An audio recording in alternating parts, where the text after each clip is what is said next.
टकटकी लगाए देख रहे थे कि कब प्रियंका गांधी उनकी दुकान पर आएंगी और विकास के नाम पर दो जुमले बोलेंगी, दो अल्फाज कहेंगी, लेकिन वो तो दूर से निकल गई 50-100 गाड़ियों के साथ। आम आदमी पार्टी से रामपुर शहर के प्रत्याशी फैसल खान लाला हमारे साथ मौजूद है। उनसे बात करेंगे कि आज प्रियंका गांधी रामपुर आई, रोड शो भी उन्होंने किया। नज़रिए से देखते हैं फैसल जी, प्रियंका गांधी जी आई, रोड शो भी उन्होंने किया, तो किस नज़रिए से आप देखते हैं और क्या कहना चाहेंगे? देखिए, वो उनका जो रोड शो था वो ऐसा था कि बस दूर से निकल गई हाथ लहराती हुई। अब लोग चाहते हैं कि ऐसे व्यक्ति मैदान में आए जिनसे हाथ मिल भी पाए। तमाम दुकानदार टकटकी लगाए देख रहे थे कि कब प्रियंका गांधी उनकी दुकान पर आएंगी और विकास के नाम पर दो जुमले बोलेंगी, दो अल्फाज कहेंगी, लेकिन वो तो दूर से निकल गई 50-100 गाड़ियों के साथ। हेलीकॉप्टर से उतरते हैं ये लोग, हेलीकॉप्टर से उड़ के चले जाते हैं बड़े बड़े वादे करके। अब अगर किसी का बिजली का छापा पड़ रहा है तो कौन प्रियंका गांधी तक जाएगा? अखिलेश यादव तक कौन पहुंचेगा? जनता इस बार बदलाव चाहती है, आम लोगों को चाहती है। दिल्ली के अंदर एक एक विधायक, एक एक मंत्री और ख़ुद मुख्यमंत्री अरविंद केजरीवाल से मिलना इतना आसान है कि कोई भी आम व्यक्ति मुख्यमंत्री के दरवाजे पर जाए, अपनी फरियाद रखे, 1 घंटे के अंदर अंदर उसकी मुख्यमंत्री से मुलाकात हो जाएगी। लेकिन उसके अलावा पूरे हिंदुस्तान में आप किसी भी एक मुख्यमंत्री से मुझे 1 महीने में मिलकर दिखा दीजिए, नामुमकिन सी बात है। तो लोग बदलाव चाहते हैं, राजनीति का स्वरूप बदल रहा है, अपने जैसा व्यक्ति चाहते हैं। हम लोग आम आदमी पार्टी के सिपाही हैं, चुनाव मैदान में हैं और एक एक दुकान पर, एक एक घर में जाकर कुंडी बजाकर लोगों को हम कह रहे हैं कि हमने अगर दिल्ली में विकास किया है तो हमारा साथ दें, विकास नहीं किया तो हमारा बिल्कुल साथ ना दें। जैसे प्रत्याशी नवाब कासिम अली खान उनके समर्थक में आई, उन्होंने तमाम अपील भी लोगों से की कि एक बार इनको मौका ज़रूर दिया जाए, तो क्या मानते हैं आपकी? वो भी कह रहे हैं कि मैं लकड़ी का कारोबार शुरू कराऊंगा अगर मैं जीतूंगा, अंडरग्राउंड बिजली ख़त्म कराऊंगा, तो तमाम सारे वो भी मुद्दे दे रहे हैं। तो आप क्या हटके करना चाहते हैं? आम आदमी पार्टी हटके क्या जनता को ऐसा देगी? देखिए, कांग्रेस के प्रत्याशी हों या उनके नेता हों, वो सब विदेशी लोग हैं। प्रियंका गांधी भी विदेश में नज़र आती हैं और जो उनके प्रत्याशी हैं कांग्रेस पार्टी के, वो भी चुनाव जीतने के बाद या हारने के बाद विदेशों में होते हैं। रामपुर में उनसे मुलाकात नहीं हो पाती है। उनको कभी किसी ने नहीं देखा होगा कि किसी दुकानदार के पास वो गए हों, किसी का बिजली का छापा पड़ा हो तो उसको जाके दो अल्फाज कहे हों कि भाई हाँ, हम आपकी समस्या में आपके साथ खड़े हैं। इन लोगों ने हमेशा मंदिर मस्जिद, हिंदू मुसलमान के नाम पे वोट मांगे हैं।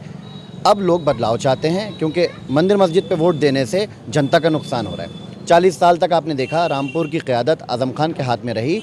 आज़म खान का परिवार खुश है, लेकिन आम जनता बहुत परेशान है। वैसे जी, उत्तर प्रदेश में पहली दफ़ा विधानसभा का चुनाव लड़ रही है आम आदमी पार्टी, और बात की जाए तो आप भी पहली दफ़ा मैदान में हैं चुनाव की आम आदमी पार्टी से, तो कितना चैलेंज आपके लिए है? क्योंकि पहला चुनाव तो जाहिर थी लेकर चलना, तो क्या कहेंगे इस पर? दिल्ली में भी पहली दफ़ा लड़े थे जब नई नई पार्टी बनी थी, और दिल्ली के अंदर जो ऐतिहासिक जीत आम आदमी पार्टी की हुई है, आज भारतीय जनता पार्टी को 3-3 बार मुँह की खिलाई है आम आदमी पार्टी ने खिलाई है दिल्ली के अंदर, और वैसा ही बदलाव अब रामपुर में होगा।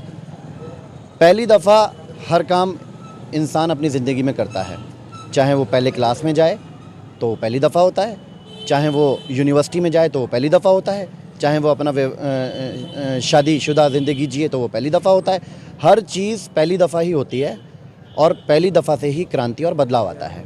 इस बार बदलाव होगा। भाजपा ने हमेशा बात करी कि उन्होंने कोरोना काल में तमाम रोज़गार देने के प्रयास करे। उन्होंने कहा कि हमने हर घर में राशन मार्च तक देने की वादा किया, तो तमाम सारे वादे वो कर रहे हैं, तो उनका चुनाव कहाँ देखेंगे? भाजपा तो कह रही है कि हमने सब कुछ किया है। भारतीय जनता पार्टी से तो झूठी पार्टी शायद कोई नहीं होगी पूरी दुनिया में। हिंदुस्तान छोड़िए, पूरी दुनिया के अंदर अगर सबसे झूठी पार्टी कोई है तो वो भारतीय जनता पार्टी है। हमारे प्रधानमंत्री साहब हैं जो सबसे बड़े झूठे व्यक्ति हैं। इन्होंने कहा था 15 लाख देंगे, किसको 15 लाख रुपए मिले एक बता दीजिए। इन्होंने कहा था 2 करोड़ नौकरियां बांटेंगे, हुआ ये कि लाखों नौकरियां इन्होंने छीन ली।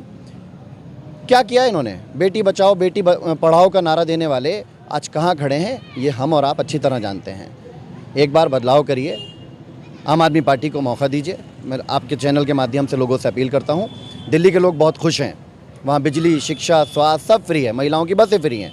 वही बदलाव लोग यहाँ भी चाहते हैं। ओवैसी साहब भी उत्तर प्रदेश के तमाम सारे ज़िलों में जा रहे हैं, वो कह रहे हैं कि मुसलमान लीडर मैं भी हूँ, मुझे मौका देना चाहिए, हमारी पार्टी को मजबूत करना चाहिए उत्तर प्रदेश में। तो आप क्या कहेंगे?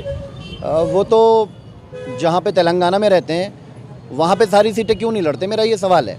वहाँ पे तो वो सिर्फ 8 सीटों पर चुनाव लड़ते हैं जहाँ के वो रहने वाले हैं, पूरे स्टेट में चुनाव नहीं लड़ते।